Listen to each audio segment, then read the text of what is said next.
नमस्कार. मी चिंतामणी सहस्रबुद्धे. रागरंग.com या यूट्यूब वाहिनीवर आपलं सहर्ष स्वागत आहे. मित्रांनो, गेल्या काही वर्षामध्ये प्रशांत किशोर हे नाव आपण सगळ्यांनी ऐकलं असेल. राजकीय क्षेत्रातले लोक, IT क्षेत्रातले लोक आणि इतर सर्व क्षेत्रातले लोकांना सुद्धा प्रशांत किशोर हे नाव काही नवीन नाही. प्रशांत किशोर हे राजनीती तज्ज्ञ म्हणून आणि स्ट्रॅटेजिक बाबतीमध्ये अतिशय तज्ज्ञ म्हणून प्रसिद्ध आहे. निवडणुकीचं राजकारण आणि निवडणुकीचं तंत्र आणि निवडणुकीचं मंत्र ते देतात असा त्यांचा लौकिक आहे. गेली काही वर्ष ते साधारणपणे अनेक राजकीय पक्षांसाठी त्यांनी काम केले. अमुक एका राजकीय पक्षांसाठी त्यांनी काम केले असं नव्हे, अनेक राजकीय पक्षांसाठी त्यांनी काम केले. प्रामुख्यानं ते उजेडात आले ते 2014 मध्ये त्यांनी भारतीय जनता पक्ष आणि विशेषतः तेव्हाचे गुजरातचे मुख्यमंत्री आणि भारतीय जनता पक्षाचे पंतप्रधान पदाचे उमेदवार प्रचार प्रमुख नरेंद्र मोदी यांना त्यांनी मदत केली असं सांगितलं जात होतं आणि त्यामुळे ते पुढे आले. त्यांचं नाव जास्त सगळीकडे प्रसिद्ध झालं. अर्थातच त्यावेळेला भारतीय जनता पक्षानं नरेंद्र मोदी यांच्या नेतृत्वाखाली केंद्रामध्ये मोठं बहुमत मिळवलं आणि बऱ्याच वर्षानं एका पक्षाच्या बहुमतावरती केंद्रामध्ये सरकार स्थापन झालं. त्याचबरोबर प्रशांत किशोर यांनी अनेक राजकीय नेत्यांना मदत केली आहे. त्यांनी बिहारमध्ये मुख्यमंत्री नितीश कुमार यांच्या राष्ट्रीय जनता दल त्यांचं जे युनायटेड जनता दल आहे त्याला सुद्धा त्यांनी मदत केलेली आहे. त्याचबरोबर बंगालमध्ये त्यांनी ममता बॅनर्जींना सलग 2 वेळेला निवडणुकीमध्ये विजय मिळवून देण्यासाठी मदत केलेली आहे. पंजाबमध्ये त्यांनी काँग्रेसचं सरकार पुन्हा सत्तेवर आलं त्याच्यासाठी सुद्धा प्रशांत किशोर यांचा मोठा सिंहाचा वाटा होता असं मानलं जातं स्ट्रॅटेजी ठरवण्यामध्ये, निवडणुकीचं तंत्र आणि मंत्र ठरवण्यामध्ये. त्याचबरोबर त्यांनी KC चंद्रशेखर राव यांच्या TRS म्हणजे आता BRS या पक्षाला सुद्धा त्यांनी मदत केलेली होती. त्याचबरोबर त्यांनी अरविंद केजरीवाल यांना सुद्धा दिल्लीत एका निवडणुकीसाठी मदत केली ती. त्यानंतर स्टॅलिनला त्यांनी तामिळनाडूमध्ये मदत केली ती. विद्यमान मुख्यमंत्री स्टॅलिन त्यांना सुद्धा त्यांनी मदत केलेली होती. तर राजकीय रणनीतिकार म्हणून त्यांचा लौकिक सगळीकडे पसरलेला आहे. असं असताना सुद्धा 3-1 वर्षापूर्वी त्यांनी राजकीय रणनीतिकार म्हणून हे काम मी यापुढे बंद करणार आणि थेट स्वतः बिहारच्या राजकारणामध्ये उडी घेणार असं जाहीर केलं. त्यावेळेला अनेकांना आश्चर्य वाटलेलं होतं की प्रशांत किशोर एवढा चांगला त्यांचा आपण काय म्हणू की एस्टॅब्लिश झालेला हा व्यवसाय होता त्यांचा. ते व्यवसाय होता, ते सांगायचेच हा माझा व्यवसाय आहे. राजकीय रणनीती ठरवून देणं, निवडणुकीच्या तंत्र आणि मंत्रासाठी, निवडणुकीच्या प्रचारासाठी कोणते मुद्दे पुढे आणावेत, कशा पद्धतीनं ते पुढं त्याचं हायलाईट करावेत ते मुद्दे, प्रचार कसा प्रभावीपणे करावा हे सगळं मीच सांगतो. त्यांची एक टीम आहे मोठी. त्यावेळेला सुद्धा मोठी टीम होती. आज ती टीम त्यांच्याकरता म्हणून काम करते. त्यांनी बिहारमध्ये आपलं संपूर्ण लक्ष केंद्रित केलं आणि बिहारची विधानसभा निवडणूक व्हायच्या आधी 3 वर्षापूर्वी, आता बिहारची निवडणूक 2 महिन्यामध्ये होईल विधानसभेची, त्याच्या आधी 3 वर्ष त्यांनी बिहारमध्ये कामाला सुरुवात केली. प्रशांत किशोर हे मूळचे बिहारमधले आहेत आणि त्यामुळं त्यांना साहजिकच असं वाटलं की बिहारची परिस्थिती बदलायची असेल तर नव्या पद्धतीचं राजकारण तिथं आलं पाहिजे. हे त्यांनी आपल्या मुलाखतीमधनं वारंवार सांगितलेलं आहे आणि तिथं त्यांनी जनसुराज्य नावाचा एक नवा पक्ष स्थापन केला. बिहारमध्ये काही राजकीय पक्ष कमी नाहीत. NDA आहे, NDAमध्ये भारतीय जनता पक्ष आहे, नितीश कुमार यांच्या नेतृत्वाखालचा जनता दल आहे, याशिवाय लालू प्रसाद यादव आणि माजी उपमुख्यमंत्री तेजस्वी यादव यांच्या नेतृत्वाखालचा राष्ट्रीय जनता दल आहे. त्याचबरोबर काँग्रेस पक्ष तिथं आहे. कुशवाहा नावाचे एक नेते आहेत, त्यांच्या नेतृत्वाखाली एक पक्ष आहे. मांझी म्हणून एक माजी मुख्यमंत्री आहेत, त्यांच्या नेतृत्वाखालचा एक पक्ष आहे. त्याचबरोबर चिराग पासवान हे युवा नेते आहेत, केंद्रीय नेते आहेत, त्यांच्या नेतृत्वाखाली सुद्धा एक मोठा पक्ष तिथं काम करतो. असे अनेक पक्ष बिहारमध्ये आहेत. आता हा नवीन पक्ष नेमकं काय करणार असा सगळ्यांनाच प्रश्न पडलेला होता. परंतु गेल्या 3 वर्षामध्ये प्रशांत किशोर यांनी अतिशय नेटानं संपूर्ण बिहारमध्ये गावोगाव जाऊन पदयात्रा काढली आणि जवळजवळ बिहारमधल्या सर्व गावांमध्ये ते गेले आणि बिहारमधले जे प्रश्न आहेत, विशेषतः त्यांनी पलायनवाद असं म्हणलेलं आहे. म्हणजे बिहारमध्ये रोजगाराच्या संधी नाहीत, इन्फ्रास्ट्रक्चर नाही आहे, उद्योगधंदे नाहीत, त्यामुळे लोक बाहेर जातात, शिक्षणाच्या चांगल्या सोयी नाहीत आणि लोक बाहेर जाऊन नोकरी धंदा बघतात. बिहारमधनं मोठ्या प्रमाणावरती लोक बाहेर पडतात. बेकारी आहे, उद्योग नाहीत आलेले, शिक्षणाची अवस्था अतिशय वाईट आहे, आरोग्य सेवा चांगली नाही. अशा मूलभूत मुद्द्यांवरती, मूलभूत सुविधांच्या मुद्द्यावरती प्रशांत किशोर यांनी पूर्णपणे भर दिलेला आहे गेल्या 3 वर्षात. कदाचित हा एकमेव असा पहिला पक्ष असेल, राजकीय पक्ष, हा त्यांचाही दावा आहे प्रशांत किशोर यांचा पण, की केवळ नागरी सुविधा, नागरी म्हणजे केवळ शहरातलेच नव्हे, ग्रामीण भागात सुद्धा मिळणार आहे, पाणी पुरवठा असेल, आरोग्य आहे, शिक्षण आहे, रोजगार आहे, उद्योग आहेत, अशा आणि कायदा सुव्यवस्था आहे. या सगळ्यासाठी एक पक्ष म्हणून त्यांनी उतरले आणि त्या पक्षातर्फे त्यांची आता कसोटी लागणार आहे. बिहार विधानसभेची निवडणूक जवळ आलेली आहे.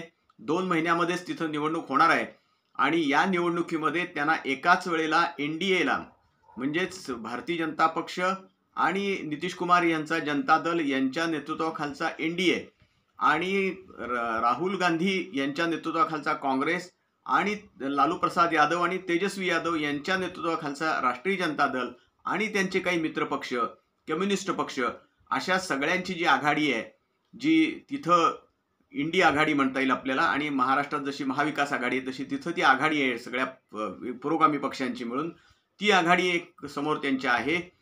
असा मोठा तिथं सामना आहे.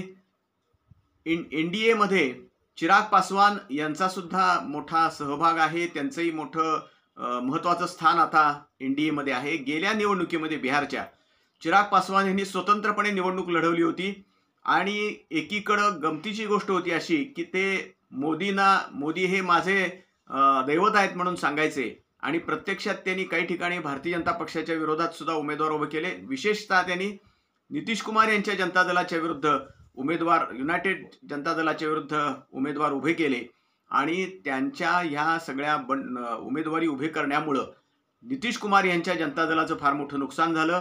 नितीश कुमार हे इतके खाली आले, 43 जागांवरती ते आले. एकेकाळी नितीश कुमारने 100-125 पेक्षा सुद्धा जास्त जागा जिंकलेले होते. ते नितीश कुमार 43 जागांपर्यंत खाली आले. भारतीय जनता पक्षानं मजल मारली आणि भारतीय जनता पक्ष 73-74 जागांपर्यंत पोहोचला. परंतु तेजस्वी यादव यांच्या नेतृत्वाखालचा राष्ट्रीय जनता दलानं मात्र 75 जागा गेल्या वेळेला मिळवल्या होत्या. तर आता हे चिराग पासवान हे भारतीय जनता पक्ष प्रणित एनडीए बरोबर आहेत, निदान आत्ता अजूनपर्यंत तरी आहेत. आता त्यांच्या जागा वाटपाच्या वाटाघाटी अधिक झाल्यानंतर काय होईल आज आपल्याला सांगता येत नाही. तर आता प्रश्न असा आहे की राजकीय रणनीतिकार म्हणून ओळखले जाणारे प्रशांत किशोर हे त्या बिहारच्या निवडणुकीमध्ये नेमकी कोणती भूमिका बजावतात, त्यांच्या पक्षाला कसा प्रतिसाद मिळतो, हे फार महत्त्वाचं ठरणार आहे. म्हणजे आतापर्यंत केवळ बाजूला राहून ते सगळ्या राजकीय पक्षांना, राजकीय नेत्यांना, वेगवेगळ्या राजकीय पक्षाच्या नेत्यांना ते निवडणुकीचं तंत्र मंत्र सांगायचे, निवडणूक कशी लढवायची, प्रचार कसा करायचा, निवडणुकीमध्ये कोणते मुद्दे मांडायचे, कुठला विषय कसा हातामध्ये उचलायचा त्यावेळच्या निवडणुकीमध्ये, हे सगळं ते सांगायचे. परंतु आता प्रश्न असा आहे की स्वतः प्रशांत किशोर यांचीच कसोटी लागणार आहे. म्हणजे जे स्वतः शिक्षक आहेत, त्यांनी पोहणं जसं शिकवतात, जलतरणाचा वर्ग असतात, त्या जलतरणाच्या वर्गामध्ये काठावर उभारून शिक्षक सांगतात अनेकदा की असं हात मारा, तसा हात मारा, पूर आला तर असं करा, भोवरा आला पाण्यामध्ये तर असं करा. पण आता त्याच शिक्षकांना आता प्रत्यक्ष पाण्यात उतरायची वेळ आलेली आहे. प्रशांत किशोर यांना प्रत्यक्ष निवडणुकीच्या ते रणमैदानात उतरलेले आहेत. त्यांच्या नेहमीच्या स्टाईलप्रमाणे, नेहमीच्या स्ट्रॅटेजीप्रमाणे सगळ्या जवळजवळ वेगवेगळ्या वाहिन्या असतील, दूरचित्रवाहिन्या असतील, त्यानंतर सोशल मीडिया असेल, ह्याच्यावर त्यांनी प्रचंड आपला प्रचार सुरू केलेला आहे. ठिकठिकाणी त्यांच्या मुलाखती प्रसिद्ध होत आहेत. ते एकाच वेळेला एनडीएला, नितीश कुमार यांना पण टार्गेट करतायत, त्याच वेळेला ते तेजस्वी यादव आणि राहुल गांधी यांना सुद्धा टार्गेट करतायत, त्यांच्यावरही टीका करतायत. त्यामुळं नितीश कुमार हे प्रशांत किशोर हे नेमकी कुणाची मतं घेणार याबद्दल प्रचंड उत्सुकता आता बिहारमध्ये निर्माण झालेली आहे. सुरुवातीच्या काळामध्ये आपल्याला असं दिसलं की तेजस्वी यादव किंवा लालू प्रसाद यादव यांनी प्रशांत किशोर यांच्याकडे फारसं लक्ष दिलं नाही. ते किती मतं घेतील, जास्तीत जास्त 3-4% जातील असं त्यांना वाटत होतं. परंतु गेल्या काही दिवसामध्ये जशी निवडणूक जवळ येईल तसा प्रशांत किशोर यांनी त्यांच्या स्टाईलनं, त्यांच्या पद्धतीनं, त्यांच्या राजकीय रणनीतीनुसार एक माहोल खडा करायचा प्रयत्न केला आहे आणि जनसुराज्य पक्ष हा जो त्यांचा आहे त्या पक्षाला त्यांनी मध्यवर्ती ठिकाणी आणून बसवलेला आहे. आता नेमकं काय होतंय आपल्याला माहित नाही. अनेकदा असं होतं की बराच गाजावाजा झालेला पक्ष त्या निवडणुकीमध्ये फार मोठी कामगिरी करतो असं दिसत नाही, उलट तो अनेकदा भुईसपाट सुद्धा झालेला आपल्याला दिसतो. तसंच राहुल गांधींनी त्या ठिकाणी मतचोरीचा मुद्दा फार मोठ्या प्रमाणावर लावून धरलेला आहे. तशी त्याबद्दल त्यांनी सबंध बिहारमध्ये एक पदयात्रा सुद्धा पूर्ण केली, एक फेरी त्यांची पूर्ण झालेली आहे. त्यामुळं त्या मुद्द्याला सुद्धा काय प्रतिसाद मिळतो माहीत नाही.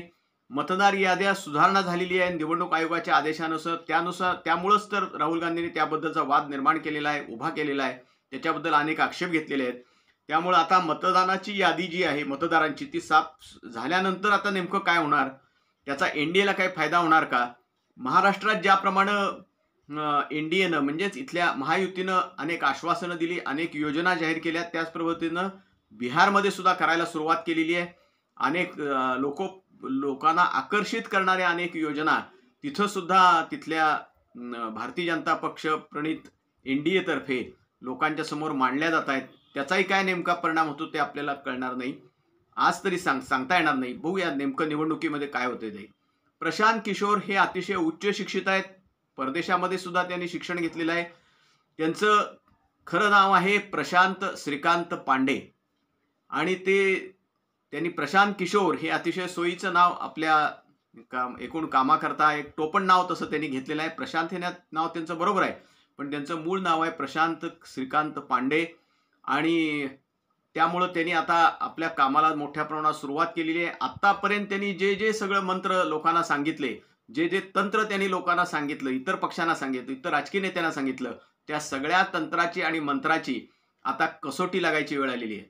आता चर्चा तिथं अशी सुरू झालेली आहे की बिहारचा आगामी मुख्यमंत्री कोण, संभाव्य मुख्यमंत्री कोण, नितीश कुमारच मुख्यमंत्री होणार का, भारतीय जनता पक्षाकडे यावेळेला मुख्यमंत्री पद येणार का, तेजस्वी यादव जे माजी उपमुख्यमंत्री आहेत आणि तरुण चेहरा आहेत, त्यांचाही मोठा तिथं एक प्रभाव आहे त्या लालू प्रसाद यादव आणि तेजस्वी यादव दोघांचाही बिहारमध्ये, त्यांच्यापैकी कोण मुख्यमंत्री होणार. म्हणजे तेजस्वी यादवच, लालू प्रसाद यादव आता काय डायरेक्ट राजकारणात फार भाग घेत नाहीत आणि तेजस्वी यादव हेच आता राष्ट्रीय जनता दलाचे नेते झालेले आहेत का, प्रशांत किशोर मुख्यमंत्री होणार, याबद्दल सगळीकडे जोरात चर्चा सुरू आहे.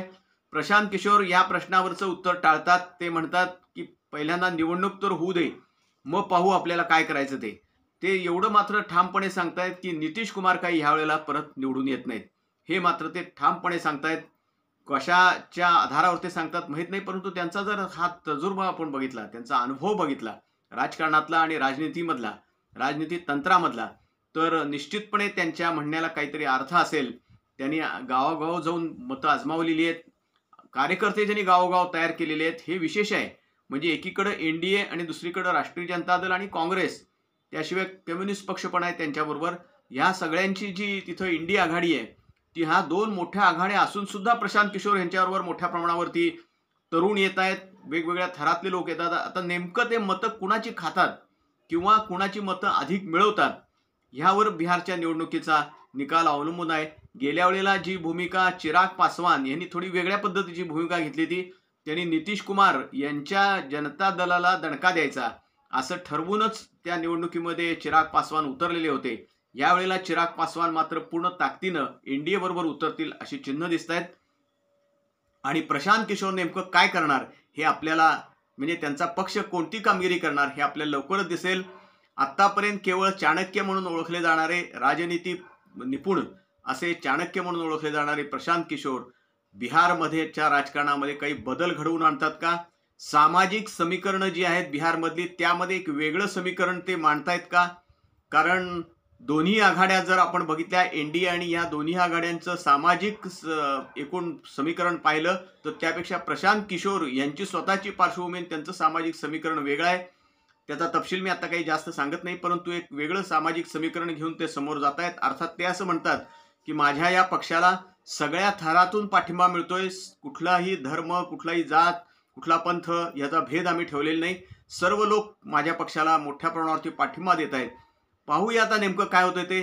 प्रशांत किशोर हा मोठा चमत्कार जर त्यांनी घडवून आणला तर बिहारच्या राजकारणाला एक वेगळं वळण लागू शकतं आणि बिहारच्या निवडणुकीवरती देशाचं राजकारण सुद्धा आगामी अवलंबून आहे. कारण राहुल गांधी यांनी पूर्ण ताकद बिहारमध्ये पणाला लावलेली आहे आणि तेजस्वी यादव यांनी पण ताकद पणाला लावलेली आहे. त्याचबरोबर अर्थातच एनडीए पण तिथं पूर्ण शक्तीनिशी उतरणार. परंतु एक लक्षात घ्या, बंगालच्या मागच्या निवडणुकीमध्ये ज्या पद्धतीनं भारतीय जनता पक्षानं फार मोठा गाजावाजा केला आणि इतका प्रचार केला, तसंच लोकसभेच्या निवडणुकीच्या वेळेस सुद्धा 400 पार 400 पार 400 पार हा इतका प्रचार केला. त्यामुळे सगळा त्यांचा पक्ष, त्यांचे कार्यकर्ते अनेक हे गाफील राहिले आणि 400 जागा आपल्याला निदान 350 तरी जागा मिळणार वगैरे अशा भ्रमात सगळेजण राहिले. तसं ती काळजी मात्र ह्या वेळेला बिहारमध्ये निदान आतापर्यंत तरी एनडीएनं, विशेषतः भारतीय जनता पक्षानं घेतली असं दिसतंय. ते सगळी जपून हाताळणी करतायत संबंध निवडणुकीची. प्रशांत किशोर मात्र अतिशय आक्रमक आहेत, राहुल गांधी अतिशय आक्रमक आहेत, तेजस्वी यादव अतिशय आक्रमक आहेत. हे दोन्ही पक्ष, जनसुराज्य पक्ष आणि इंडिया आघाडी, हे अतिशय आक्रमक पद्धतीने तिथं प्रचार करतायत. पाहूया काय होतंय ते. प्रशांत किशोर हे राजनीतिकार, राजनीती निपुण, चाणक्य म्हणून ओळखले जातात. ते बिहारच्या एकूण राजकारणामध्ये काही भूकंप घडवून आणू शकतात का, हे बघणं फार मोठं उत्सुकतेचं ठरेल. तुम्हाला याबद्दल काय वाटतं हे आपण जरूर आमच्या ह्या रागरंग.com ह्या यूट्यूब वाहिनीवरती कमेंट्स करून कळवा. आणि आमचं हे चॅनल आपण लाईक करा, शेअर करा आणि सबस्क्राईब करा. धन्यवाद.